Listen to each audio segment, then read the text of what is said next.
What's up, YouTube? It's your girl, Daisha Armani, now known as Daisha Musavi. I'm a wife now, and I'm also in the military.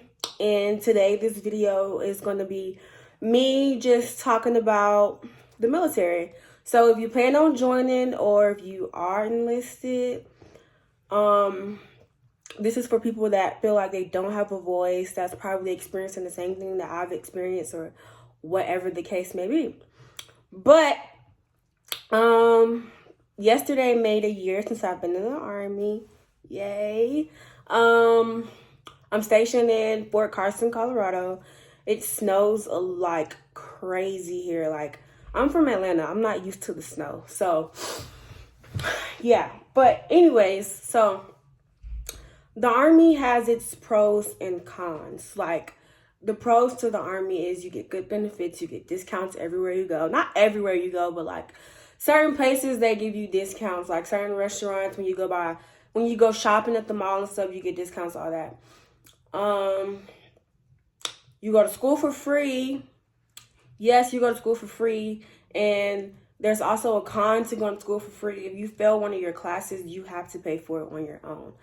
But we're not going to talk about that. We're going to talk about what I've experienced in the military. But so far, my experience has been, I don't even know the word for it.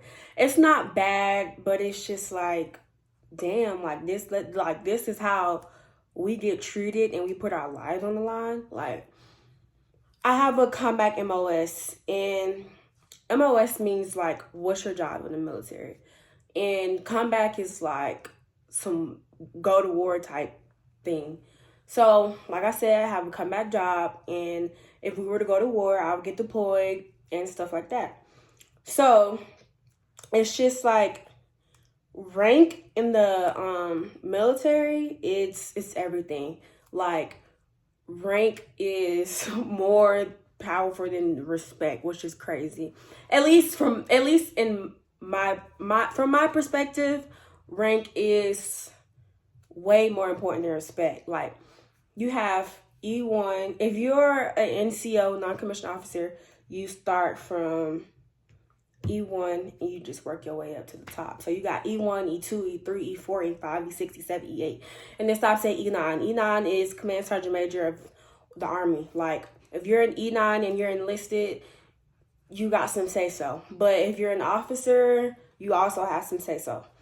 So, I'm in E2 right now, but I'm getting promoted next week to E3. Yay!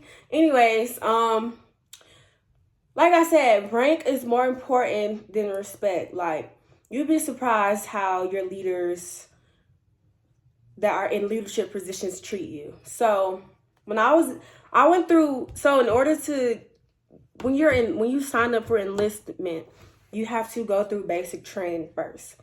And basic training is literally basic stuff. Like, they teach you how the Army chooses to work out. They teach you how to become a leader. Like, they train you to shoot, to throw grenades, like everything. Like, it's super basic. Basic training is super easy. Apparently, people say basic training isn't how it used to be. So, I can't really complain. Basic was, I'm not going to say it was lit, but me and my battle buddies, we had fun in basic. Like, if you plan on going to the Army and you're worried about how basic is going to go, find you a group of friends. The max 5, no more than 5, but a group of friends that will help you vice versa get through that shit. Because basic training, it's a lot of people, when I was going through basic, a lot of people folded. Like, a lot of people, like, they gave up the first day. And it's really just a mind game. Like, the drill sergeants, they pick on you to see how mentally strong you are. Like, honestly, like, I'm not going to tell you don't have to be physically strong, but if you're mentally weak, you're not going to make it. So as long as you're mentally strong, you can get through basic training, I'm telling you. And if you also plan on joining, or you are like in the process of going to basic, make sure you send your address to your family members, because receiving mail in basic is going to be like, it's going to keep you going. Like, it's really going to keep you going. So after basic, once you basic training is 10 weeks long. That's 2 months. It's a piece of cake, but only if you're mentally strong, like I said. So once you get through basic, you go through AIT. It's Advanced Individual Training. It's where you learn about what you're going to be doing in the military. So I went through AIT. AIT it wasn't lit, but like I said, me and my battle buddies, we made the best of it. AIT was, you get, after basic, you get a whole different experience of what the Army is like. But like once you're done with training, it's like, damn, like it's just it's a different, it's everything is just different once you're done with all of your training. So after AIT, once you graduate from AIT, they let you know where they're going to send you, and you don't get to pick and choose where you want to go. You are going to go wherever they need you to go. Wherever your MOS is needed, that's where you're going to go. Luckily, after I picked my MOS, I watched videos on YouTube of where my duty stations are, and they're all over the place. But I'm Field Artillery. If you're a female and you plan on joining the Army, do not pick Field Artillery. Do not. If you have a GT score that's 110 or higher, do not join Field Artillery. I'm telling you, it's not where you want to be. After you finish, like I was saying, after you graduate from AIT, they're going to tell you where you're going to go. And I watched videos of where my MOS could get stationed. And the first one that they said was Fort Carson, Colorado. And I was like, I want to go to Colorado. And somehow I got picked to be here. And Colorado it's not bad. You know, it just snows and it always gets cold or whatever. So after AIT, you go to your duty station, you meet your leaderships, and it's going to be like, I don't know how to explain it because everybody experienced stuff differently. But for me, when I got to my duty station and my unit, I was like, hell no, I hate it here. Like every day I would say, I hate it here, I hate it here, I hate it here. So with my MOS, we go to the field a lot. But because of coronavirus, we don't go to the field as often as we're supposed to. So my first field problem, it snowed, like while we were in the field working, like it was snowing. And it was just, I wasn't used to it. So I'm like, is this normal? And everybody's like, yeah, it's normal. So apparently, well, anybody knows that Colorado is like, that we get a lot of snow, but it's pretty normal. It's very normal. It was snowing, my first field problem. It was, I wasn't used to it. Kind of still not used to it, but it's whatever. My second field problem was not too long ago. It was in February. And like I said, this is just my experience of what I'm dealing with, or what I've dealt with in the military so far. So my second field problem, I don't know if most of you know, but before I went to basic, after I graduated high school, I shaved all of my hair off. Like I shaved it completely off. And when I went to basic, it started to grow back. And my drill sergeants would be like, oh, we're going to make you cut your hair. We're going to do this. We're going to do that. They can't make you cut your hair. They can't do that. So if you're thinking about joining the military, if you're in the process and you have short hair or you have natural hair and it doesn't go into a ponytail or a bun at the moment, do not stress about the drill sergeants telling you that they're going to make you cut your hair, because they can't do that. So when I got to my unit, to my duty station, I just keep talking about so many different things. I'm sorry, y'all.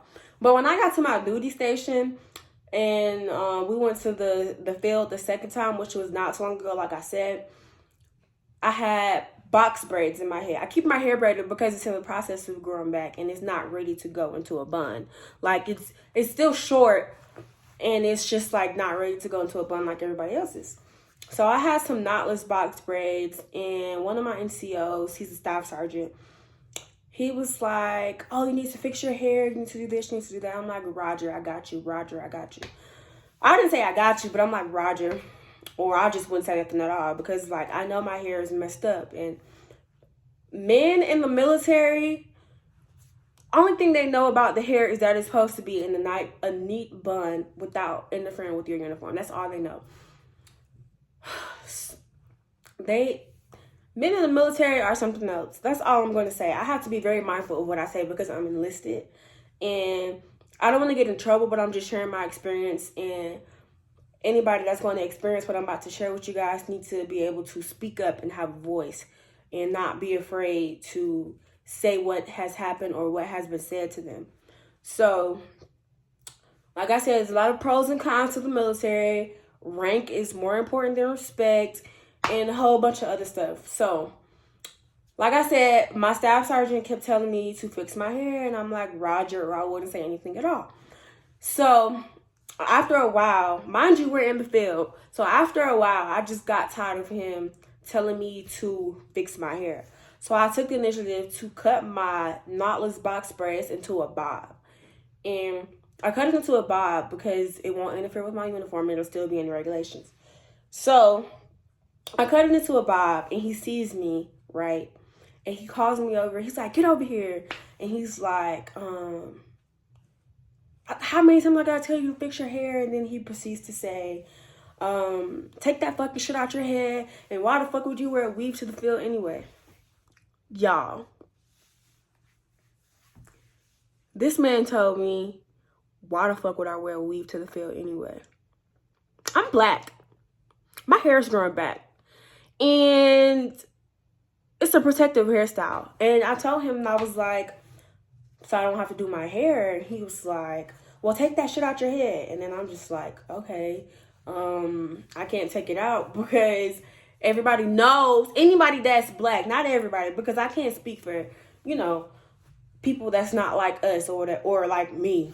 So I was just like, it's a protective hairstyle and I can't take it out right now because it would have taken me like 3 hours, and we were busy in the field. We kept moving and all that stuff. So he said that to me. So after that, I was pissed off. Like, I was mad because when I first got to the unit, yes, my hair was a problem.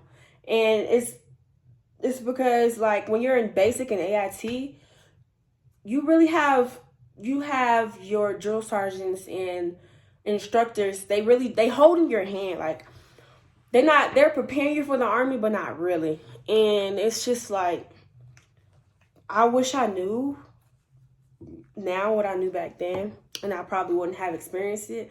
But then at the same time, it's like, it's a good thing that this had happened. So he said that to me, and I got so irritated. I called my mom and I started crying. Then I called my husband, and he was like, that's the EO complaint. EO means equal opportunity. And my husband was like, did he give you the scissors to cut your hair? I was like, no. He was like, he would have gotten in trouble if he did that or whatever. So, like I said, I took the initiative to cut my braids on my own so that I wouldn't have to pull it back into a bun. And it still wasn't good enough because he said what he said to me. So, after that happened, another incident had happened, but I'm not going to talk about that. So, after that second incident had happened, I proceed to call my sergeant major. And like I said, you have E1 and you go all the way to E9 for enlistment. So I called my command sergeant major. I called him crying. And my command sergeant major is African American, and we're from the same city. So I felt the need to call him because I felt like that he would understand me and he knows who I am, which is why I felt comfortable calling him. And there have been several times where I experienced bad leadership before I even called Sergeant Major. And the same staff sergeant that asked me why the fuck would I wear a weave to the field, he saw me doing the pull-up in the bay or whatever, and he was like, oh, you can do pull-ups, but you can't run 2 miles. Y'all, if you plan on joining the military, please start running right now. Like, men in the military will talk so bad on you. It's crazy. Like, they expect you when you're in the military, you're not a female or a male. You're a soldier. Like, you have no gender. You're just a straight soldier. Like, They would tell me that all the time. You're not a female. You're a soldier. We don't have any females in this platoon. We got soldiers. So if you're a female and you plan on enlisting, make sure you run. Because I'm telling you, there are going to be so many men that's going to talk shit about you because you can't run. When I was in basic, all the males in my platoon talked shit about me because I could not run. I still can't run, but I'm getting better. And it takes time, especially living in Colorado. The elevation is so high. Like, it's unbelievable. But if you plan on enlisting, make sure you fucking run. Because if you can't run 2 miles when you get here, they're going to talk shit about you. And you're going to feel really bad. I can't tell you how many times I got so irritated because somebody told me that I cannot run 2 miles. I can do whatever I put my mind to. It's just taking me longer than expected. But that's no fucking excuse. It's not an excuse. But, yeah, if you plan on enlisting, make sure you can run before you get your ass here. For real. Because men in the Army will talk bad about you.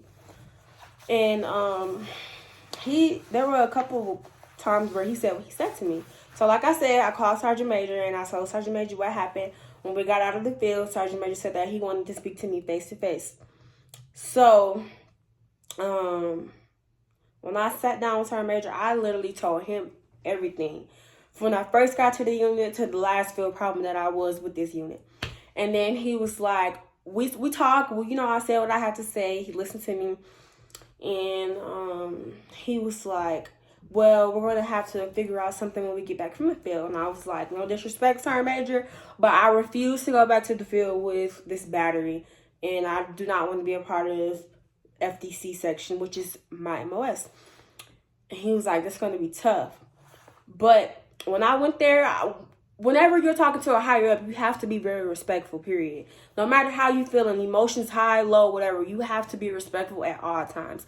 Especially if you're an E5 talking to a E6, E7, and E9 and above, you got to be respectful, period. You have to be respectful all the time.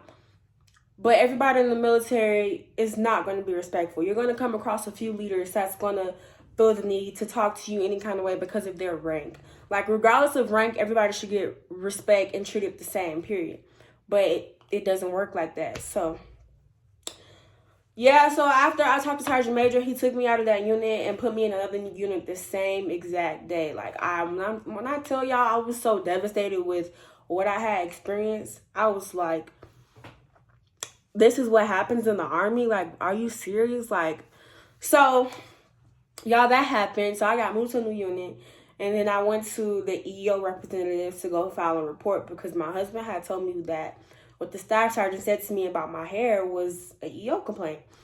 So I went to the EO reps. I tried to file a complaint, and they basically told me that what he said to me is not EO. So they gave me this binder, and it was like had all these definitions about what basically falls in the EO: discrimination, being racist, talking about religion, and not being respectful and all this shit. So I'm like, okay, I'm going to just leave because clearly my situation is not EO. Like, whenever I'm irritated, I start crying. And I cry because I cannot be disrespectful to my leaders. I cannot be disrespectful to anybody that outranks me, period. So I just started crying because y'all basically tell me that y'all don't want to file the report for this NCO that said what he said to me. So they was like, well, how about we just have a meeting or whatever? So we had a meeting, y'all. And the first thing, when I first got to the meeting, I took one of my lieutenants with me. And I took my lieutenant that's black because, we got to stick together. Like, I feel like black people in the Army, this is my opinion. I'm not saying that it's true, but this is my opinion. I just feel like the lower enlisted that are African American get treated so differently than everybody else. That's just my opinion, though. I could be wrong, but that's my opinion. And so I took my lieutenant with me that's black, and he used to be enlisted before he became an officer. So I took him with me, and before we got there, I explained to him the situation, and he was like, it's all about politics, and that I got to be strong, and that I got to do this, and I got to do that. So we in the meeting, as soon as we get to the meeting, the EO rep, she's a female. There's two. There's a male and a female. The female, she was like, I'm going to let both you guys speak. Nobody will speak when the other one is speaking. So I spoke first. She said, I'm going to let you speak first because you came to us. So I said what I had to say. before we even got to this point, y'all, the first thing I said to this staff sergeant that disrespected me several times and did not get in trouble for it, I said, good morning, and I said his name. I said, good morning, Gunny.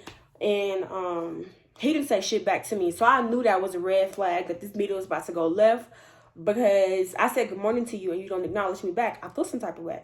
Because I don't know how anybody else was raised, but the way I was raised, whenever you enter a room, you speak, period. So I said good morning to him, and I said good morning to the reps or whatever. So that happened, and he said nothing back to me. So she let me speak first. So I spoke, and the first thing I said to him was, I was like, well, first I want to apologize for being out of regulations and for you having to speak to me several times. I was like, but I also feel like you were wrong for saying what you said to me. I said there were several occasions where you felt the need to belittle me for whatever reason. I don't know. I said, I feel like there's going to be, I said, for you as a leader, you're supposed to uplift your soldiers, not like, yeah, everybody needs some criticism and shit, but don't just belittle me just because of your rank. Like, I'm telling y'all, most people in the army, they abuse their rank against people. Like, just because they're a sergeant and above, they will do whatever, they will say and do whatever the fuck they want, like, period. And it's really like you can't say nothing. Like, you can say something back and be respectful, but it's like, it's always their word against yours. So I said that to him. I said what I had to say, basically. But the first thing I did was apologize, because I'm an adult. And another adult should not have to keep telling me to fix my hair. But my bun was too big to fit under my Kevlar, which is why he kept telling me to fix my hair or whatever. But that's besides the point. So I apologize. And he didn't look me in my eyes not one time we were in this meeting. Like, the whole time we was in this meeting, this man did not make eye contact with me not one time. So that was another red flag. I'm like, okay, cool. I see how this gonna go. So that happened. And then he spoke when it was his turn to speak. I got irritated immediately, because the first thing that came out of this man's mouth was, I don't even see how any of this falls in the EO context. What? So in my head, when he said that, in my head, I'm like, you disrespected me. Not just this one time, but several times. But the only thing he kept talking about was my hair. And before he even started talking, I explained to him that I was like, I feel like you should take time to understand why African American females choose to wear braids. I literally explained to him, I was like, because he's going to be a soldier just like me that's going to wear braids, and you should take time to understand that. So when he started to speak, the first thing he said was, I don't even see how any of this falls in the EO context, and when you first got to the unit, your hair was this and your hair was that, and da-da-da-da-da. Then he was like, I never said, why the fuck would you wear a weave to the field? So I looked at the EO rep, and I looked at her, and I'm like, I ain't even saying nothing, because she told us not to interrupt somebody when they're talking. So he said, I never said to you, why the fuck would you wear a weave to the field, and da-da-da-da. So after he said that, I was like, okay, I'm just done with this meeting. Then after he said that, y'all, this is what this man said. Why would anybody pay to wear a wig to the field anyway? Y'all. First he said he didn't say, why the fuck would you wear a weave to the field? Then had the nerve to ask me, why would anybody pay to wear a wig to the field? So after that, he was like, I'm done talking. So then the ER rep was like, is there anything that you want to say? I said, no, I don't want to be rude or disrespectful, but I'm ready to leave. This is a waste of time, because he's very nonchalant. And he just said, why would I pay to wear a wig to the field? I just explained to you why, as an African female, why I choose to wear braids. Like, come on now. Like, I literally just said it. So she let him leave the room and asked me what did I want to happen. And I told her, I don't know. I said I want him to be punished or whatever. And I said, I feel like he doesn't deserve to be in a leadership position. And she was laughing because, I mean, I'm not going to say what I said was funny, but like, I was really serious about what I said. So that happened, and after that, I was over the whole meeting. Like I was done, because like I literally just explained to you why I chose to wear braids and a whole bunch of other stuff. So after that, I was done. I was like, I'm done. But they was like, the EO rep was like kind of happy for me that I stood my ground and I stood up to him. But the whole time we in the meeting, y'all, he did not make eye contact with me. He didn't greet me back when I said good morning to him, none of that.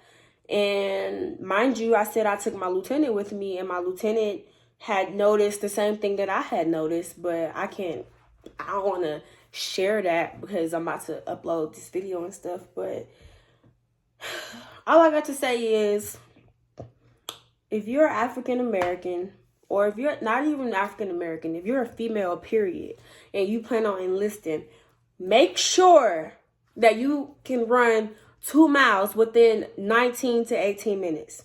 2 miles, y'all. Make sure you are able to do push-ups. Make sure your hair is up to date and always looking neat and professional. But they're changing the regulations, so I'm fucking happy, because I feel like men should not be able to have the right to tell us how and to wear our hair. Like, no, y'all don't have that say so. We don't tell y'all how to wear a fucking haircut or when to get a fucking haircut, so y'all should not have the power to, or not even the power, y'all shouldn't even feel the need to tell us how to wear our hair. Like, no. So the regulation is changing. It goes into effect the 24th of February. That's next week. I'm super excited because I get to wear my natural hair and I get to wear earrings and uniform. So I'm super excited about that.